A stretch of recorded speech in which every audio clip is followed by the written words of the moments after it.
Welcome to the Elder Scrolls Central. I am Beaky from the Untitled Game Show YouTube channel, and for you guys today we'll be looking at willpower. We'll be talking about what makes the willpower attribute so great, what are its disadvantages. Well, let's jump right into it because this one has the best ability to deal with and destroy your opponent's threat. I like to call willpower the nuke of the Elder Scrolls franchise because these cards are devastatingly strong if you want to destroy your opponent's rhythm. So let's get into it, guys. We're going to actually start from high level cost cards to low level in this case. We'll start off right here with the Dawn's Wrath. This destroys all creatures in a lane. So let's say you're having a bad game and you know things are not going your way. Well, if you have this in your hand, you're gonna feel it really good when you have 8 magic of cost because this just wipes out the whole entire lane. Yes, it destroys your monsters as well, but sometimes you just need to wipe everything clean and start right over.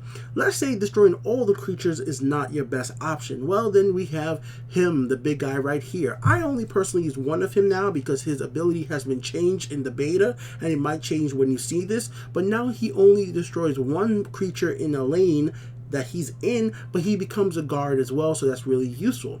Here we go, the guy from the Elder Scrolls Skyrim DLC, Dragonborn. He steals a creature. So let's say your opponent has a really strong creature. Let's say your opponent somehow summoned the big boy himself, the big dragon right here. He summons this big dragon on his 12th turn, and you're like, shit, I'm about to lose. Well, if you have my big boy right here yourself, you'll be able to steal that creature and make it your own. So a very good late cost card. And you guys might be wondering, why are you showing these legendary cards first? Because I think for this deck, the legendaries are almost essential. They are almost essential to make this deck really work the best it possibly can.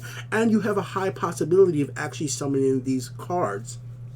Next up, I'm not going to go through every single card, but this is a great guard card because every single time he gets attacked, you gain that amount of health. So if you could power this defense up a lot, you could just gain a lot of health by having him on the field. This is all around an okay legendary. You don't need to have it. I just have it because I have most of the legendaries in this deck. Oh, the Blast. This is an essential for me. I always have 2 of these in my willpower decks because of the fact that this is another nuke type card. Let's say your opponent's outnumbered you by too many cards. You play this and it destroys every single creature in both lanes except for one. So literally, it keeps only 4 monsters on the field for both opponents. So this is a really good card to have in a last scenario that you just things are going bad. So I like the nuke cards in this deck. And of course, probably everybody's seeing this nuke Piercing Javelin. It's a prophecy nuke, basically meaning when you lose 5 health, you hit a rune, you get this card in a prophecy, you're going to feel pretty happy because you get to destroy a really powerful card. Prophecy, great card. Now, me personally, I have 3 copies of it, but I actually don't keep these cards in my deck because there are other cards you could combo with to get this version of this card, but as a lower cost. But we'll talk about that later on, just to give you guys what I'm talking about, though, just because I know some people are going to be like, what the hell is he talking about? There's cards like this, which cost 4 Magicka, does the same exact thing. But that's if you're playing in a combo deck, but we'll get into that later in other tutorials.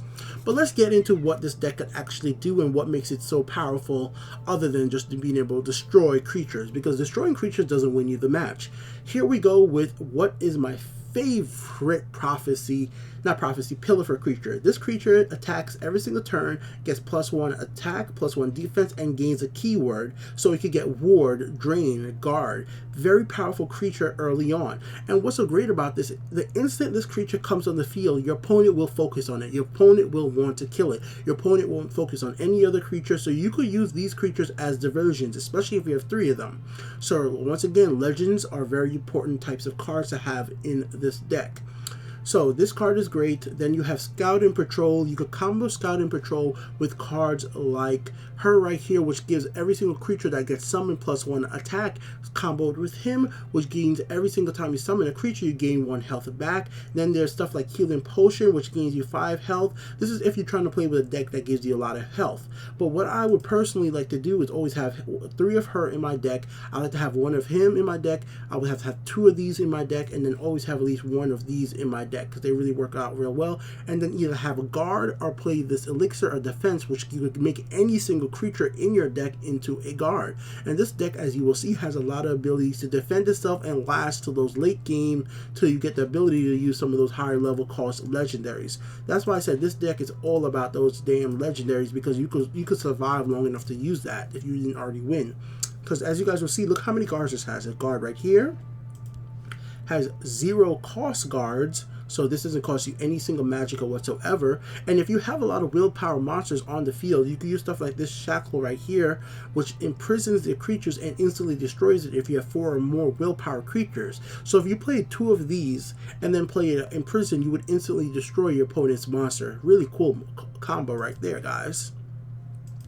So moving on from there, then they have stuff like the Hunger. Now this is a card that's going to take you a long time to get, because I think you don't get this until you're over level 48 in this game, because as you guys will know, the Elder Scrolls Legends does let you level up. There is a story mode, so until you get to level 48, you won't be able to get one of these normally by upgrading your card. But once you do get to level 48, he gains the ability to have Drain, and he has 4 attack, and it's only a 2 magic cost. Obviously not a lot of health. This card is great if you're trying to get more health as well. Every single time you break a rune, you gain 3 health, but I prefer to play with him because every time you break an opponent's rune, he gets +2 attack, which makes you attack your opponent's health very quickly. This creature gives you other cards. Defense is a good card early on when you first start out to play this game. Later on, you won't really need it. This card is great for drawing cards because every single time you break a rune and you place this card, well, once you break one rune and you place this card, he lets you draw a card. And if you need to draw even more cards, then you can play this Khajiit right here. He draws a card every single time he attacks. So that's a really good combo right there. This card gains health every single time you play an action and he's on the field and ready to attack, so it's really good. This card actually powers up your creature's 1 attack and defense every single time you have the next card in your deck is going to be a willpower. So you can play a pure willpower deck, but it is a very risky thing to play at this point in the game because people have gotten ways around dealing with willpower decks. Like, people have realized what willpower could do and knows how to deal with it at this point. It's not that it's not as good, and it's kind of been nerfed a little bit because certain cards have been changed to make it not be as great. Like, this card used to cost 4 magicka, now it costs us 5. This gives all your creatures +1 attack and +1 defense, and that's way more essential than you could imagine. If you play this card and combo it with Imperial Might, every single turn you get 1 free Imperial Grunt that has 1 attack and 1 defense. By having this on the field, those grunts have now 2 attack and 2 defense, which become very devastating against your opponent, especially if you combo it with Warcry, which Warcry gives all your creatures for 1 turn +2 attack. So now those creatures, if these are all in play, has look at that, guys, 4 damn attack. That is like dangerous. That is really damn dangerous, guys. So yeah, really dangerous cards if you combo these. Now let's talk about those guards again. Really good guard right here, Hive Defender, and then you even have better guards over here, which is the Tiger, 4 and 7, really hard card to kill. And then you have the Golden Guard right here. She has the ability to copy herself into both lanes, giving you an extra copy of herself. So that's why I have 3 of her. There's some decks I use 2. I've never used 3, but I like keeping extra copies of cards just in case I ever want to use them. Sorry about that. I'm a little sick, so sorry about my voice, guys. Now let's talk about right here, my absolute favorite willpower card. This card is a win card. If you combo this with a strength deck, which we've already talked about this attribute before, this card will win you so many games. He gains he has the ability that every single time a rune is breaking, he gains a random item, or any creature that breaks the rune gains a random item. So let's say you have him on the field, right? And somehow you were able to keep her on the field until, well, he comes out. All the keywords this creature would have gotten by that time, then attacking, breaking a rune with this creature, gives him an item on top of that. And that could be any item. And as you guys will know, in this game, items can be pretty damn powerful. Pretty damn powerful. So you get items like this, and like I said, if you're playing with something like a strength deck, which has a lot of items, you can see all the items you could possibly get with that card. There is a lot of different items out there that you could get just from having this bad boy right here in your deck. I have 3 of these, and I usually play 2 or 3 in all my Willpower deck. I think it's an essential. I actually don't think enough people use it, truthfully. I really don't. But let's keep on going. Like I said, these are my personal tips to give you guys who are just starting out on cards that you really should be focusing on. I think this is an overall great guard early on. It has 6 defense. It only does 1 damage, but every time it attacks, it moves from lane to lane. It's just an early level guard with a lot of good defense.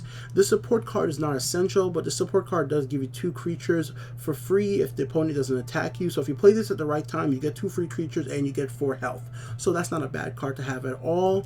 Moving on from there, over here, these creatures all are not bad, but I personally don't like some of them. I'm not a big fan of this creature right here. Some people do use it in high level play. A lot of people do use this in high level play, but I don't think for the cost it's really that worth it, because this card only gives your friendly creatures +1 attack and +1 defense, and it's a 7 magical cost.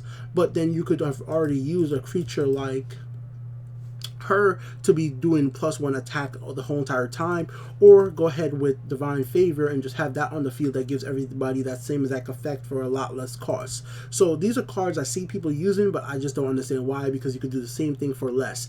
So that's the disadvantage. A lot of these cards in this deck repeat and do the same exact thing, and sometimes the cost is not really justified and worth it. Now, not all decks, like I said, are without their disadvantage.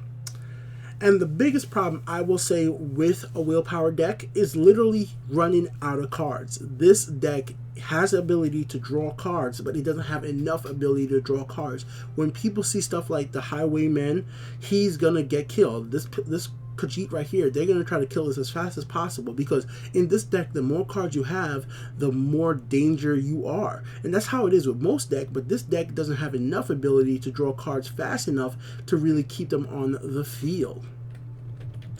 And as you will see, the only abilities you have to draw cards in this Willpower is the Highwayman and him. Now that is not a lot. So that's why playing a pure Willpower deck usually comes down to the luck of the draw and if you get the cards at the right time. That's why you need to combine Willpower with a deck that can draw more cards, whether it be an agility deck or something from an intelligence. But there's different ways, or even neutral has more abilities to draw cards. So you're going to have to combo this deck with stuff to draw cards to really have this last till that late game stage, till you can use those higher level cards to guarantee you the win. Because trust me, once you start getting these cards out on the field, you're pretty much guaranteed to win the matches in most cases, at least from my experience. But overall, it's a great attribute. I highly recommend it. It's very balanced. A lot of different ways to gain health back, a lot of ways to destroy creatures. Probably it is the most ways to destroy creatures. Piercing Javelin, Blast, Wrath, all these are great ways to destroy other creatures, or steal creatures if you use him. And don't have more than one of him. Like, there's no reason to have more than one of him, because I've never seen anybody play more than one. That would be nuts. At 11 magical costs. But combo it with a way to draw cards and you'll be all set. This has been Beaky with the Untitled Game Show YouTube channel here on the Elder Scrolls Central, giving you guys some tips and tricks for the game.